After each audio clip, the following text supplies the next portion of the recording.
So hello my fellow Trekkies, and as promised, here's a closer look video at the Galileo,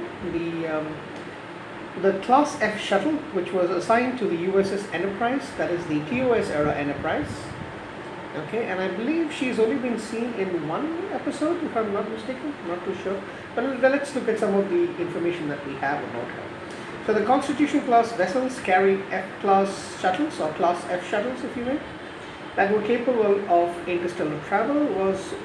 So she was one of two, the Galileo and the Copernicus, which was assigned to the Constitution class Constitution class ships back in the 2260s.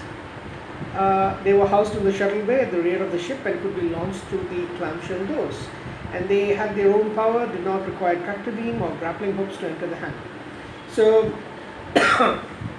only being one of two, that might be, a little bit, if one gets damaged, what's going to happen, right? They'll have to go to the nearest star base, I guess, and get another one. So there she is on the side. And they had a maximum of 7 passengers at a time, but if necessary, only one person, as we saw Spock go in on one of his errands. They had a twin nacelle design, were capable of interstellar flight at faster than light speeds, but had a relatively short range. And it could enter a planet's atmosphere, unlike the ships, so that's why they kept shuttles mainly.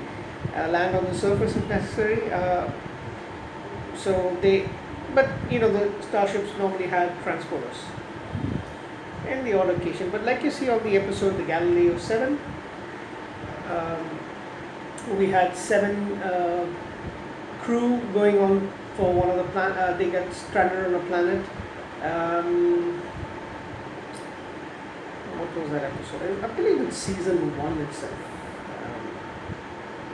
They had a lot of sensors that were standard, and they had shielding, of course, short range transport. What else? Not much detail that I can get from this. Engineering systems had a separate compartment at the back that can also be used as storage and to access some of the engineering systems, including the battery power. They had quite a few number of tools over there in case of urgent repairs. Most of the propulsion system, including the fuel lines, were installed on the floor and could be accessed. Oh yeah, that's some of the details we do get to see in that episode. Now, because of the way that the ship is designed, the model rather is designed, it doesn't really fix into the stand, so it just kind of plays there. But this particular one, because of the that landing thingy over there, it kind of holds on a little bit more firmly. I really like this design. What else? And in an emergency, the shuttle could jettison its fuel. On one occasion, Mr. Spock created a distress signal, as you see in that episode.